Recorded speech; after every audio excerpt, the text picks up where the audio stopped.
சென்னையை சுற்றியுள்ள கடலோர பகுதிகளில் படர்ந்துள்ள எண்ணெய் 2 நாட்களில் முழுமையாக அகற்றப்படும் என்று கடலோர காவல்படை தெரிவித்துள்ளது. எண்ணெய் கசிவால் மாசடைந்த கடல் நீர் ஆய்வுக்கு அனுப்பப்பட்டுள்ளது.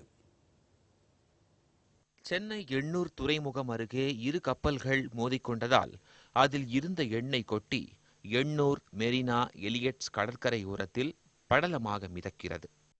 இதனை அகற்றும் பணியில் கடலோர காவற்படை, தமிழக மாசு கட்டுப்பாட்டு வாரியம், தீயணைப்புத்துறை, துறைமுக ஊழியர்கள், தன்னார்வலர்கள், மாணவர்கள், உள்ளூர் மக்கள் என 1000க்கும் மேற்பட்டோர் ஈடுபட்டுள்ளனர். 6வது நாளாக தொடர்ந்து கழிவை அகற்றும் பணியில் 709 ஊழியர்கள் ஈடுபட்டனர்.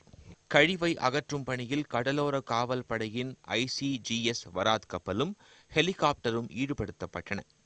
எண்ணெய் படலங்கள் மீது உள்ள ஆயிலை உட்கொள்ளும் பாக்டீரியாக்களை தெளித்து அகற்றும் பணி நடைபெற்றது.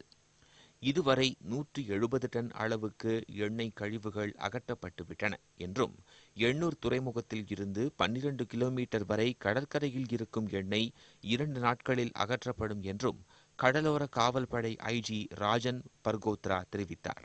The ship has said that 2 tons of oil has leaked, and what we have collected till now from RK Nagar Kupam site itself is about 72 tons of oil sludge, 54 kiloliters of oil mixed with water, and 44 tons of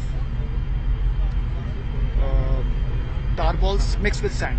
So total it amounts to about 170. கடலில் கொட்டிய எண்ணெய் 90 விழுக்காடு வரை அகற்றப்பட்டு விட்டதாக தமிழக சுற்றுச்சூழல் துறை அமைச்சர் கருப்பண்ணன் தெரிவித்தார். கடலோர காவல்படை எல்லாரும் ஒரு நல்ல ஒத்துழைப்போடு அந்த இதை வர சிலச்சு அப்படி எடுத்துட்டு இருக்காங்க.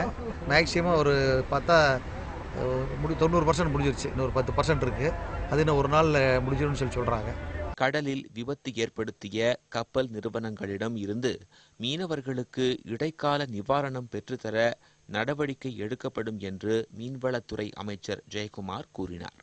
ரெண்டுமே இந்த கஸ்டடி ஆஃப் காமராஜ் போர்ட். இப்போ அது கேஸ் முடிகிற வரலாம் அந்த கப்பல் யாரும் எடுக்க முடியாது. ஆமாம், இப்போ அதாவது கேஸ் முடிகிற வரையிலையும் அதே நேரத்தில் பார்த்தீங்கன்னா நம்முடைய மீனவர் வாழ்வாதாரத்திற்கு உரிய வழியெல்லாம் சொல்லிட்ட பிறகுதான் அவங்க கப்பல் எடுக்க முடியும். எண்ணெய் கழிவுகளால் மீனவர் பகுதிகளில் நச்சுத்தன்மை பரவியுள்ளதா என்பது குறித்து ஆய்வு நடத்துவதற்காக எண்ணூர் பகுதியில் சிறப்பு மருத்துவ முகாம் நடைபெற்றது. இந்த மருத்துவ முகாமை சுகாதாரத்துறை அமைச்சர் விஜயபாஸ்கர் பார்வையிட்டு ஆய்வு நடத்தினார். எண்ணெய் கழிவுகளை அகற்றும் பணிகளை பார்வையிட்ட தேமுதிக தலைவர் விஜயகாந்த் நவீன உபகரணங்கள் பயன்படுத்தி கடலில் படர்ந்துள்ள எண்ணெய் கசிவுகளை விரைந்து அகற்ற நடவடிக்கை எடுக்க வேண்டும் என வலியுறுத்தினார். இவங்க இன்னும் லஞ்சம் வாங்க சொல்லுங்க, எல்லாரும் அவங்க முன்னாடி சொல்றதுதான் அதே தான் திரும்ப சொல்லிட்டு லஞ்சத்தவங்க கை நீளும் கால் நீளும் எல்லாம் நீளும். அந்த லஞ்ச காசு அவங்க வாங்குற அதை வாங்கி இந்த எக்யூப்மெண்ட்ஸ் வாங்கி போடுங்களேன் பாவம். அதை போடவே மாட்டாங்க யாருமே. எண்ணூர் அருகே கடற்பகுதியில் எண்ணெய் கசிவு ஏற்பட்டுள்ள நிலையில் எர்ணாவூர், ராமகிருஷ்ணா நகர் ஆகிய பகுதிகளில் மாசடைந்த கடல் நீர் ஆய்வுக்கு அனுப்பப்பட்டுள்ளது.